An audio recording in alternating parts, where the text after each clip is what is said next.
I was on Weight Watchers when I was 8 years old.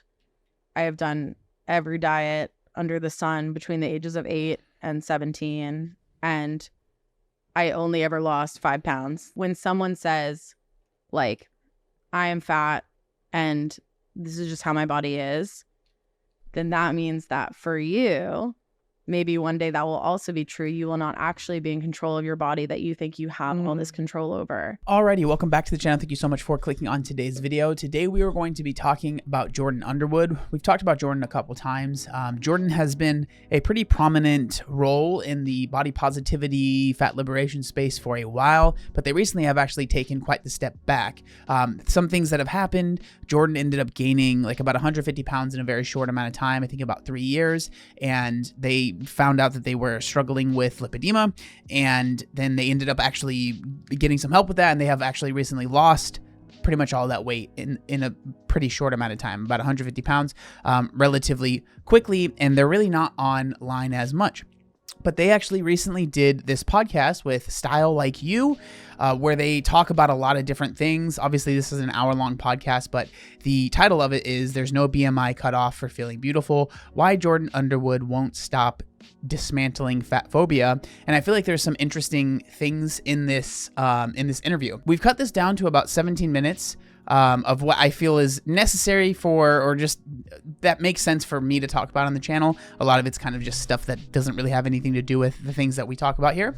And so if you are curious and you want to watch the whole thing, it will be linked down in the description, so you don't feel like I'm, taking anything out of context, but we're going to really be focused on the things that are important to this channel, which is weight loss, weight gain, fat positivity, all of those different things, because there's quite a bit of things that are talked about in this interview. And so we're just going to go point by point and talk about the things that I think are worth mentioning.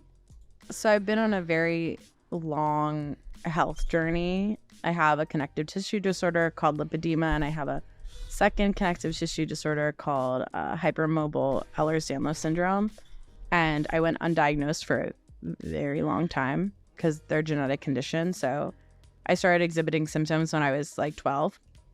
But I wasn't diagnosed until a year ago, actually like a year ago last week.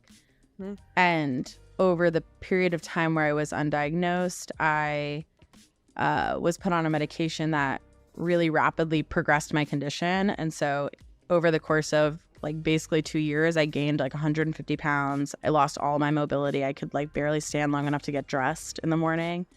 And I would go to the doctor. I went to so many doctors. I went to maybe 15 specialists in the city, and most of them turned me away and said, just get bariatric surgery. There's nothing else wrong with you.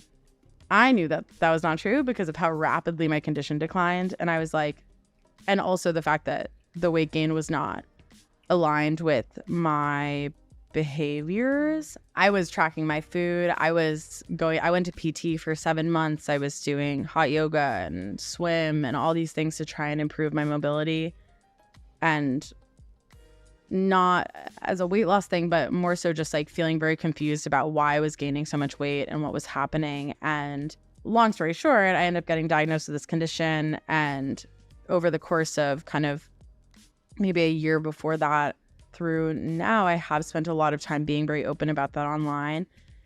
And because it's a condition that has to do with weight and weight changes and weight gain and all these things, people have had a lot of opinions about my journey. I think it's interesting. I think that I can understand being frustrated by the whole situation that Jordan was going through with that.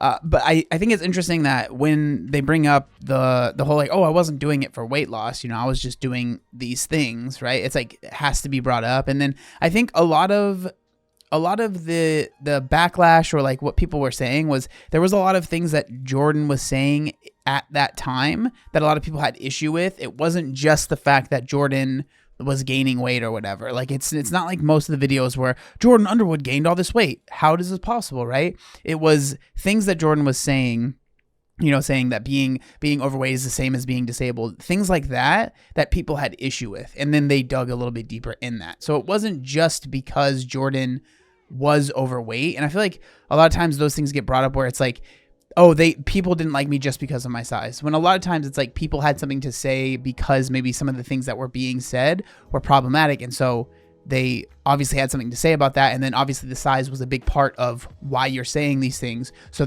you're obviously going to have to comment on that as well, right?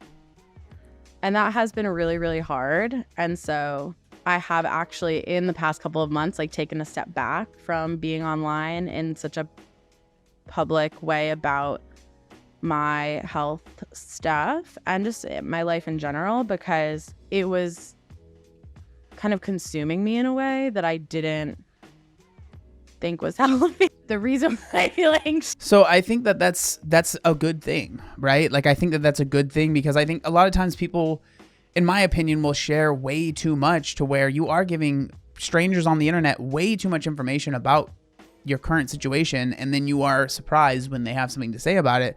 It's like, if you don't want people to say something about whatever it is that you're going through, a lot of times, like, hold those things close to the chest, because if you don't want to deal with that response or that backlash, you don't have to deal with it, right? Just a little bit about not being here because you all are amazing, but just like being open in any sort of public way is that people really think that they know. They think that if you share, then that becomes their thing to judge. Well, I've noticed in our comment universe on our page and channel, like, it is fascinating and it's upsetting that like we generally do have like a pretty positive, supportive community, but people do, when the topic of like fatness is the topic, like people get triggered and like go wild in the comments in a way that like sometimes we're not feeling like fully prepared for how to approach or moderate or handle it. Why someone else's like body in this way like triggers people. I think it's a control issue. I think that for me specifically, like, I spent my whole life being told that I was just not trying hard enough to lose weight. I was on Weight Watchers when I was 8 years old. I have done every diet under the sun between the ages of 8 and 17, and I only ever lost 5 pounds. Like, I think there's like two things about it too. I think like with the like people getting super triggered by like discussions around fatness, I do think what I was getting to was that I think it's a control thing. Is Right. that Yeah. when someone says like, I am fat and this is just how my body is, then that means that for you, maybe one day that will also be true. You will not actually be in control of your body that you think you have all this control over. So I don't necessarily agree with that. I think that why people will get upset, I think some people just don't like fat people. I think that's something that people know, right? But I think like other people, like for me, I get upset or I disagree because I get frustrated when people genuinely start to believe this kind of thing, where they truly have no agency over their plot in life and where they are. There are absolutely, without a shadow of a doubt, things that are out of your control that can make things a lot harder for you. But that doesn't mean that you do not have any control and that you are just, the powers that be are the powers that be and there's nothing you can do about it.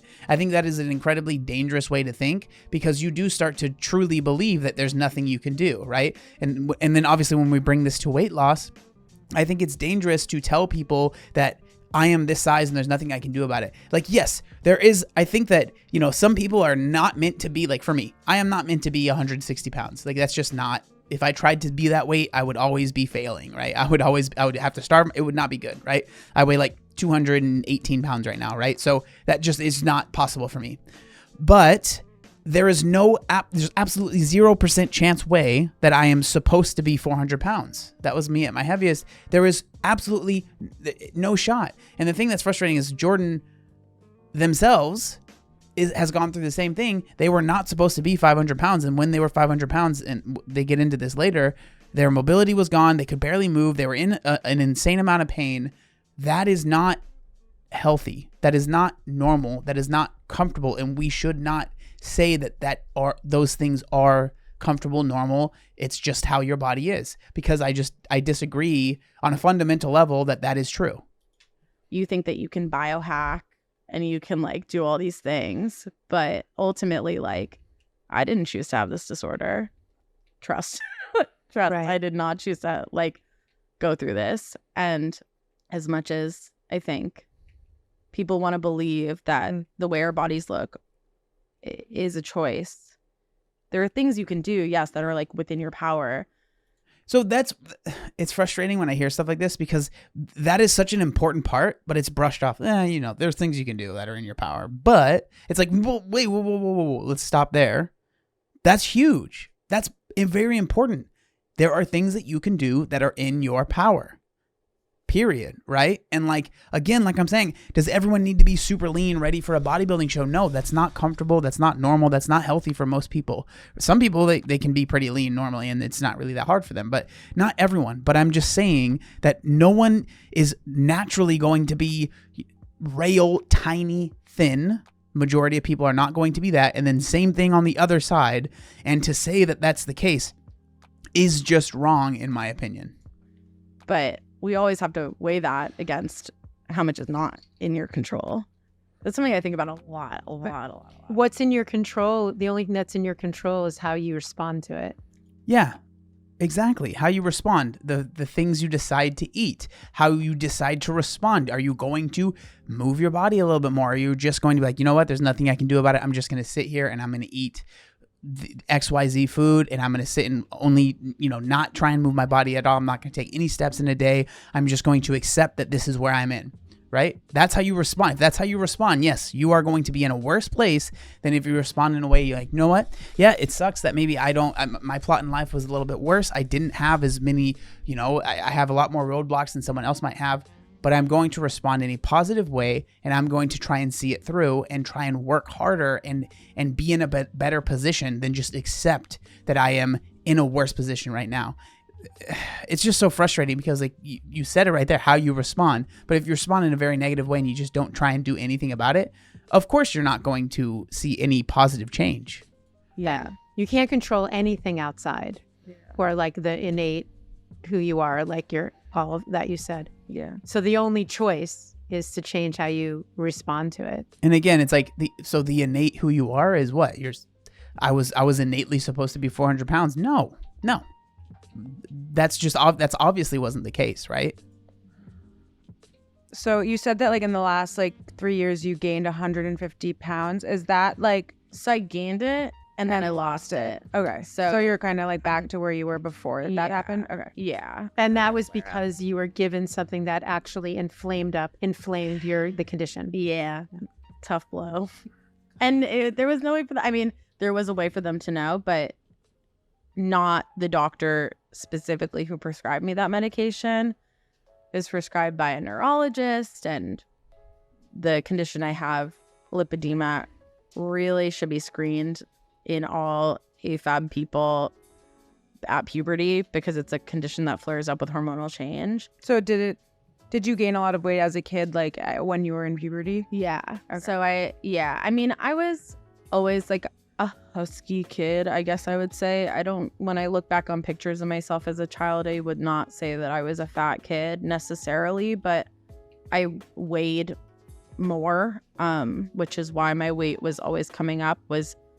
When it started, it was less an appearance thing. It was more just, well, your BMI is this and your growth chart says this. And so we're going to show you the growth chart and say, this is the normal kids and this is where you are. So the BMI, literally. God. I mean, BMI is frustrating because like, I'm not a huge fan of it, but I feel like it's frustrating because of how flawed it is. Because of how flawed it is, people will use that and be like, see, this is why everything is wrong. And anything that anyone has anything to say about it is wrong. It's just so frustrating because it's such a flawed and silly way to look at things. And like, yes, I understand there can be positives or like reasons why it's used. But for most people, when people hear about that, they just use it as a way to be like, therefore, if anyone ever brings that up or brings up your weight or anything, it is inherently bad, right? You're inherently wrong. And like, that's exactly the response here, right? Like this person like, oh, BMI. And then everyone's agreeing, right? It just makes things harder in my opinion. It's archaic. It's like, I don't know what an 8-year-old is supposed to do about that. And also, I was very lucky to grow up in a household where my mom like handmade all my baby food. So like when we're talking about like, was I nourished? I was. Again, it wasn't a behavioral issue. It was just the way my body was. Like, we're back, I don't know if I ever really left, but in this like neoliberal capitalist neoliberal feminist space where it's like, well, I'm a woman, not me, but like whatever. When I hear people say this, like, I'm a woman and I chose to take Ozempic or a semaglutide, and because I'm a woman making that choice for myself, for my body, that's a feminist choice. It's so interesting. It's so interesting when you hear people that are out like body positive, fat liberation space, and like the disdain for Ozempic and GLP-1s. We've talked about it. I've literally the last few videos that I've uploaded have been talking about GLP-1s. I'm not here being super gung-ho about them, but it is so interesting that there is this thing that is out that truly is helping so many people lose weight to where it's almost like, you know, I don't want to say it's like they don't have to try, but it makes it easier, right? It's the closest thing that we've ever had to a magic bullet, right, for weight loss, magic pill. And seeing how almost upset it makes people that are on the you know, the other side of the spectrum. Okay. I mean, That's what the rhetoric is around it right now. It's why they marketed cigarettes in the 80s. They were like, women can smoke. Yes, queen. You go smoke that cigarette. I mean, comparing Ozempic to smoking is interesting. You're a woman. You're a empowered woman. So smoke that cigarette, which no judgment for people who smoke, but like, it's, I mean, it's genius. I mean, the most judgment, clearly, right? And like, yeah, I mean, you shouldn't smoke. Like, it's obviously not healthy for you. But to say no, you know, no judgment after you said it like that. Like, come on, just be real. You're obviously judging some people that smoke. Like, that's obviously what you're doing here. Like, come on. It's marketing. It's exactly what we're seeing right now. I mean, Novo Nordisk, the company who produces Ozempic, literally put out I think it was like a 4-episode series about basically combating weight stigma. But they make Ozempic. They make Wegovy. Like, What's Wegovy? So like, again, I can see how these companies can make something for people that are overweight and still obviously want to combat weight stigma, especially when we're talking about weight stigma when it comes to, you know, getting medical care. You know, again, I'm not the hugest fan, but it's just so interesting seeing the disdain for these medications. It's Ozempic, but it's the weight loss, like it's made the for weight that. loss Ozempic. Yeah, diabetes. Ozempic is liver diabetes. Wegovy is the one, and Mounjaro and Zepbound, I think, are the 3 that are specifically for weight loss, but it's just a dosage difference. I mean, I have Googled and looked up the amount of side effects. So I went on Mounjaro for like 3 weeks a year ago because my doctors were like, this is the only option for you. After many years of them being like, weight loss surgery is the only option for you, because they didn't want to diagnose me or didn't know to diagnose me, whatever. Give them the benefit of that doubt. Generous of you. Choices. Yeah. They don't know. But Fear, so much fear. fears, definitely a lot of fear around fat people and in medicine. I think a lot of times, I was talking to my psychiatrist about this a while ago, actually, but she said just that. She was like, I think that because they don't have experience working on someone who is 400, 500 pounds, when you walk in the room, they're just terrified because despite us, that we all are human, we all have human bodies, like they just like tense. And I think part of that is because a lot of times there are worse outcomes for someone that is severely overweight whenever it's like a surgery is involved. Like, it really is there's negatives to it, right? And so they know that those things exist, so they want to avoid those as much as possible. Now, I'm not going to sit here and defend doctors because a lot of times you can go into a doctor's office and they can treat you very poorly, right? If you're overweight, that's something we've talked about a lot. But I think that it's important to at least look at why they would be, you know, maybe like a little hesitant to do certain surgeries and stuff like that, because there's usually a precedent for that, right? There's a reason they feel that way. It's like, I'm just a person, and like you can just listen to what I'm saying and maybe think about what my symptoms are meaning. Listen to what you're saying. What in a concept. I know All across like the board. believe you. But all across the board in medicine and in everything in life. Just like listen to what someone is saying. And in both ways too, I think it's really interesting because my primary care for the past few years was a health at every size, weight neutral practitioner. Weight neutral does not mean weight blind. So if I gain 150 pounds in 2 years, maybe it is something to think about. So it was like being ignored because it was like taboo to like speak about weight, Or because I don't know why. I mean, I just think it's one of the That is such an important part of this that is kind of like glossed over. But like, you know, Jordan says that they had a GP, a general practitioner, that was like health at every size, and Jordan gains 150 pounds in a very short amount of time, and the GP literally doesn't want to say anything about it, right? We did a video where we talked to Nate, who gained an insane amount of weight in a short amount of time. The person that he was working with was health at every size, and they didn't want to bring it up or even mention it. That is incredibly dangerous. And that is where things would go if like everyone decided to take this kind of approach. Like, it's like, oh, you know, you're 600 pounds. And you know, you might say that, oh, that's ridiculous. Jordan was 500 pounds and they didn't want to say anything, right? So that is absolutely possible. And so that is very, very important to not get skipped over.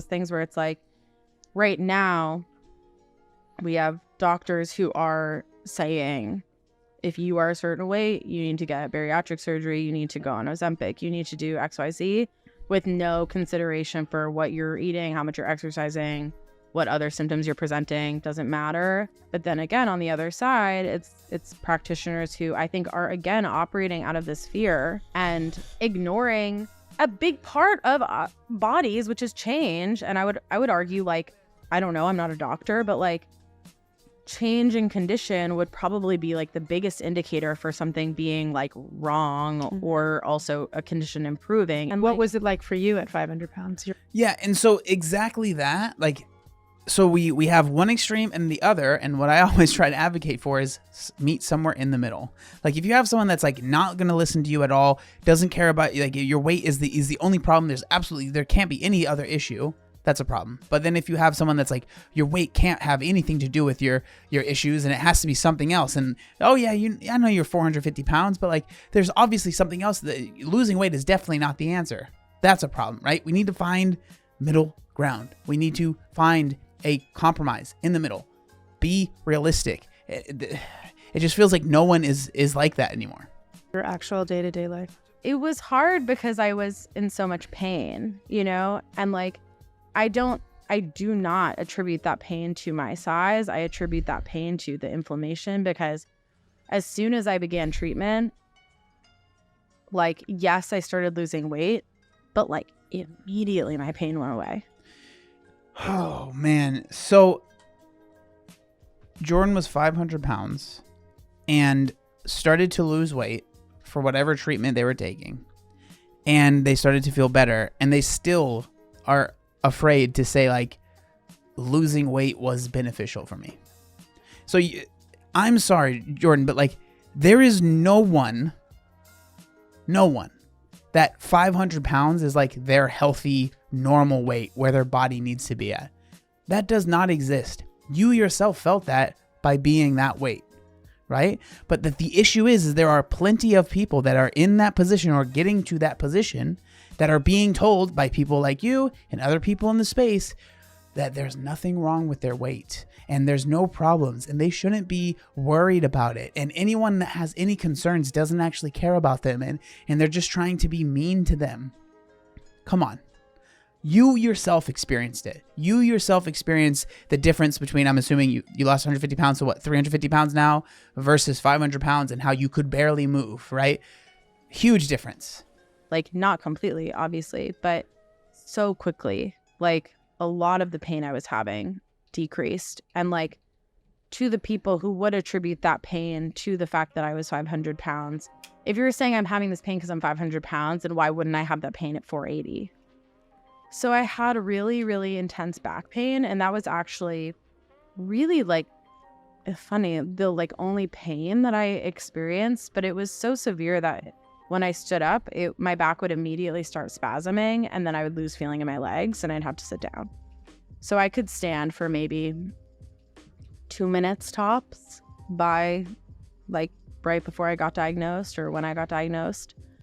It was really, really severe. And I had other things going on that I didn't even know were like life-threatening. Like my legs, when you have lipedema and it's so progressed, there is like a fluid buildup. So I had stage 4 lipedema, which includes a diagnosis of lymphedema.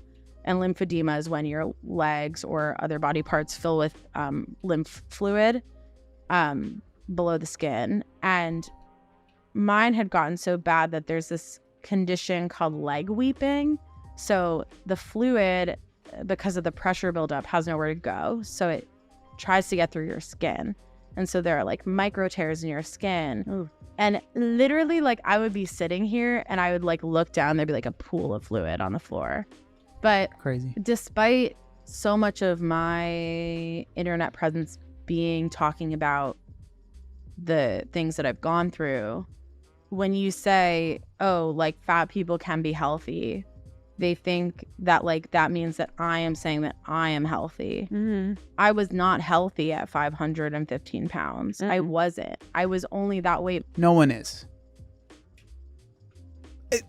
I don't. Why is it so taboo to say that? No one is. Come on. Because of the amount of fluid in my body and like the amount of like disordered tissue that had built up. And that is still. So I'm just curious if like Jordan would say, okay, so if those things weren't the case, you didn't have the fluid buildup, you're saying that someone can be completely healthy at 515 pounds. I would be very curious to hear what that answer would be. In my body right now, like all of our bodies are different. It's nobody is saying that there is like one way to be, and that obviously health is not a moral win. When I started engaging with body positivity, that was way before it was mainstreamed, right? So that was like on Tumblr, where maybe in like 2010 to 2014, it was really centering fat women and queer people, fat Black and brown people.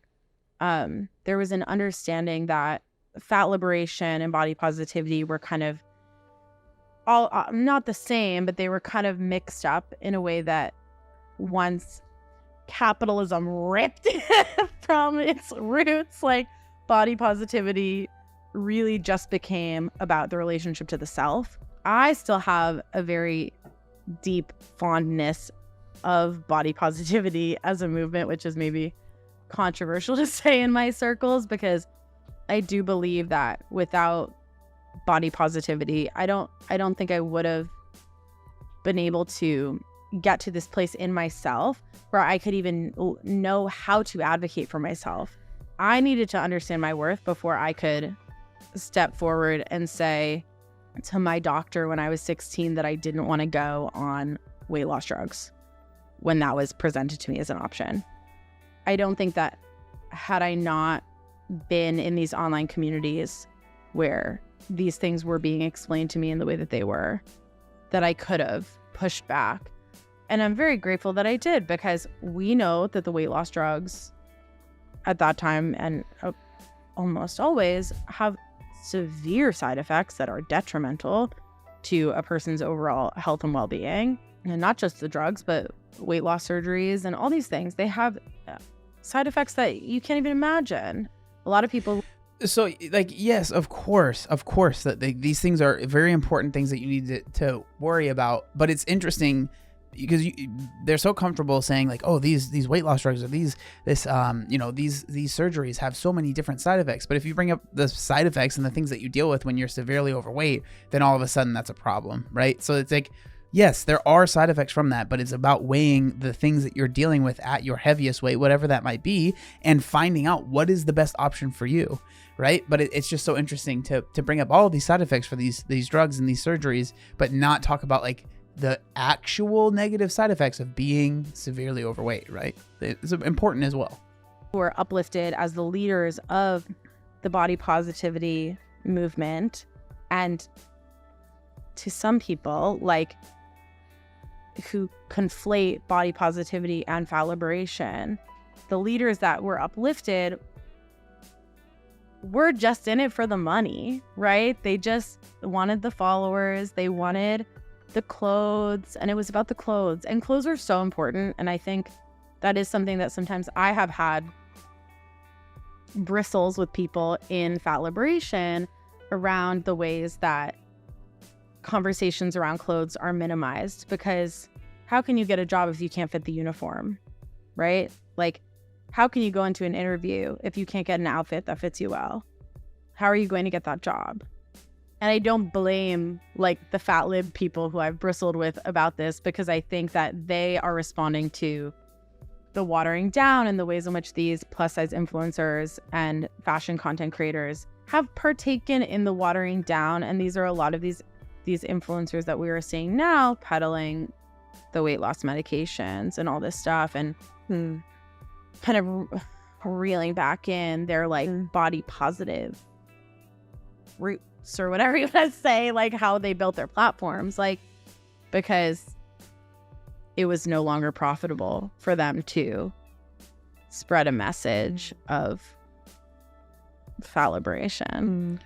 It's so interesting because like at the end there, I think that there might be plenty of people that genuinely just had their mind changed, but it seems like there's 0% chance that could be happening, right? It's like, oh, they were part of body positivity and fat liberation, and now they're trying to lose weight and they're taking a GLP-1, or they're just trying to lose weight in general without taking that. They obviously never actually cared about body positivity, and they just want money, right? When in reality, like they could just have had maybe a health scare, maybe something happened, or maybe they finally have been able to like take the reins, and they've realized that some of the things that they were doing weren't like there's things that they could change that would severely impact their life and make it to where they lost weight. It just seems like there's 0% chance that has happened, right?